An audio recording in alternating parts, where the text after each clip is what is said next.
We're out here underneath this dangly chain.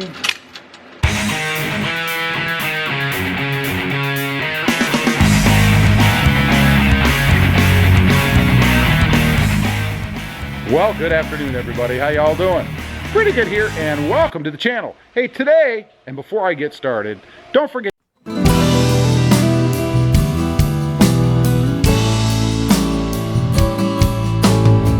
Tacoma back there.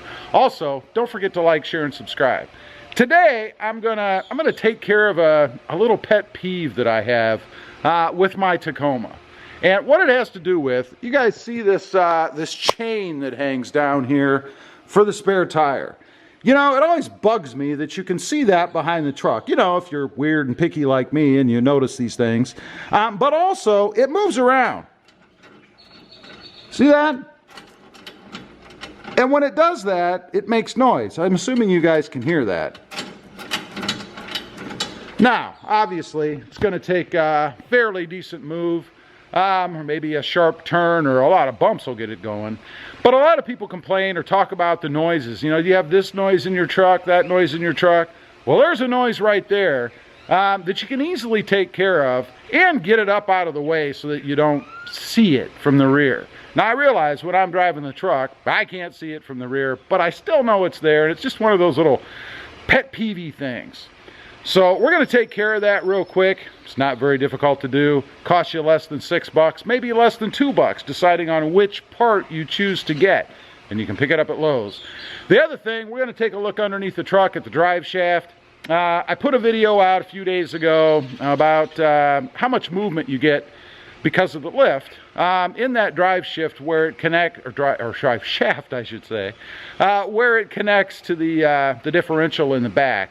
And that would be a drop kit for the drive shaft. So we're going to take a look at where you would do that real quick, kind of decide whether or not I want to do it. Nah, I haven't decided for sure yet, but let's go ahead and get the truck up a little bit in the air, get on a tripod, and I'll show you what I'm going to do about this chain back here. Okay, we got the truck up in the air. We're out here underneath this dangly chain. Now, it serves a valuable purpose, obviously. It's what lets your spare tire down. So you don't want to do anything that's going to be difficult to undo in the event that you need to access your spare tire here.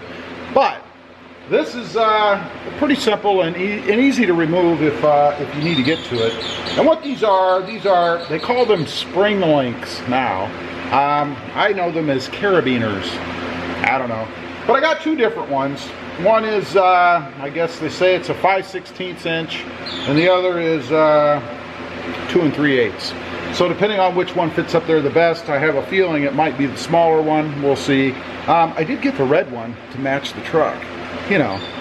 And then we have chrome looking silver.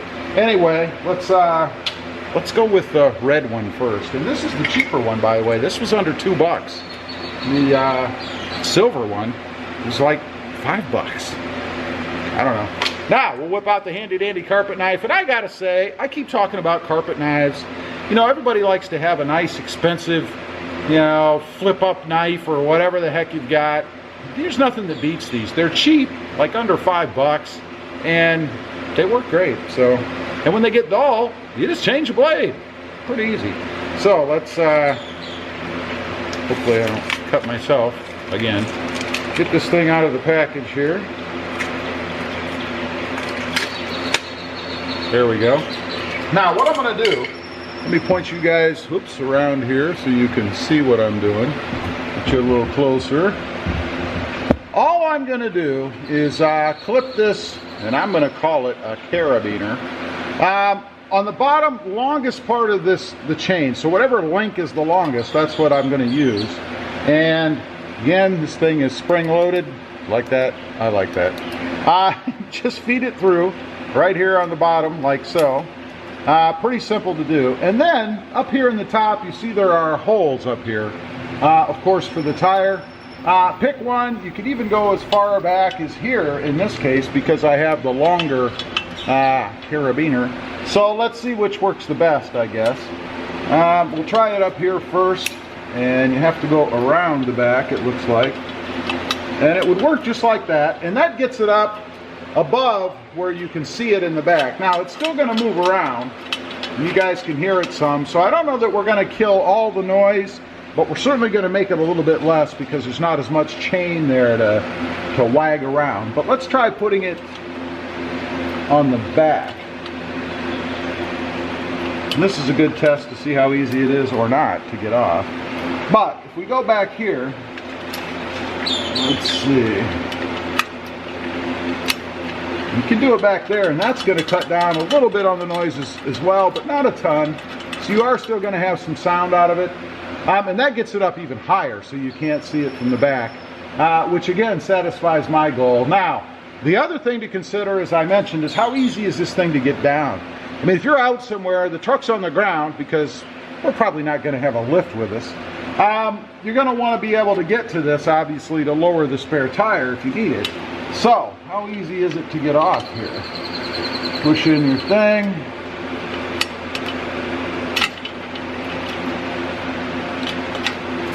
And that takes it off. I wouldn't say it's the simplest thing.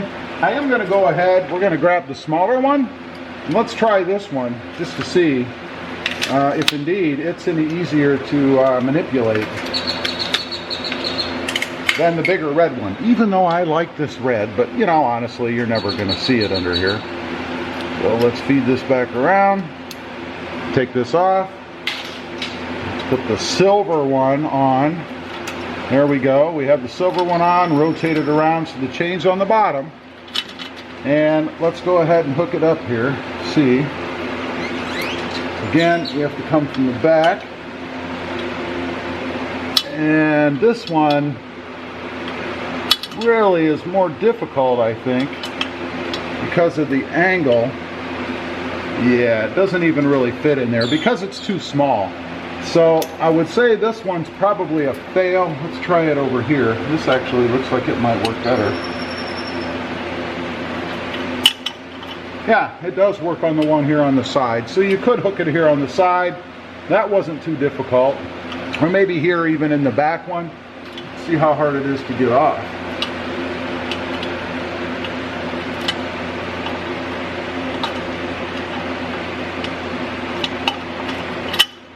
Yeah, see.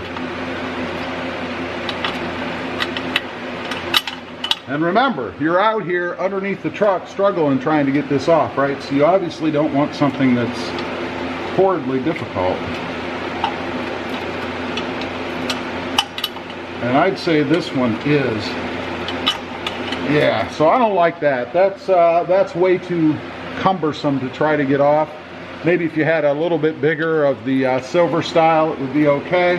And then of course it's not going to work at all back here because it wouldn't fit. So, fortunately, I can go back to the red one, which is what I wanted to begin with, right? So let's hook this back on.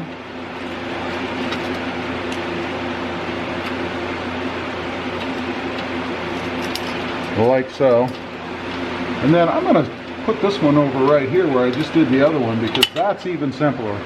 So I would put it right here. I think before I had it up here, these two holes here would be much easier. And then to get it off, you just reach up, pull it, and it's off. Very simple. So anyway, that's what I'm going to go with. I'm going to go with the shiny red one because I think it's cool and I know it's there. And we're just going to fasten that right there underneath. And again, that would be pretty simple to do. All you have to do is reach under there, grab it, squeeze the hook, lift it up, and you're off. Pretty easy. So, that's my solution there. Kind of knock down the noise a little bit of this thing rattling around and get it up higher so you can't see it. Now, there is one more added benefit to seeing this, or to having this on, is that you can't see the chain there. And that might just save you a little bit from somebody taking your spare tire. Again, we're making it more difficult, right? I mean, somebody's got to come up in here, they got to screw with the chain, they can't even see the chain, so they don't know you've got a spare tire there until they look under the truck because they can't see the chain dangling under there. So that might just save you the headache of having somebody steal that tire, because that's another thing, like the tailgate up there, that people love to take. Let's go look at that drive shaft now. Okay, let's shed a little light on us here.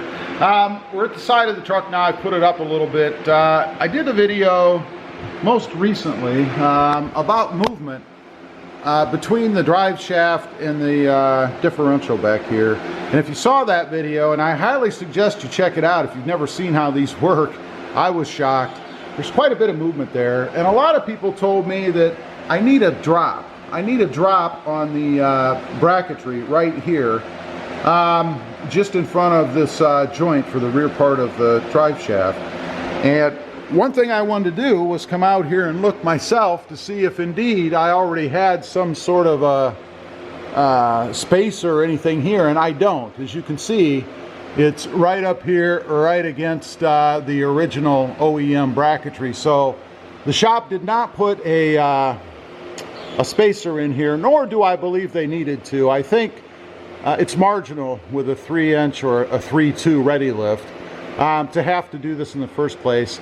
And the whole point in doing this is to reduce this angle. Let me step back out of here and let you guys see, and I don't know if the camera will pick it up, but you can see how the front part of the shaft up here kind of goes like so, and then there's a bit of an uptick here, and then the back part of the shaft angles back down. So there's almost like there's a hump here, if you will.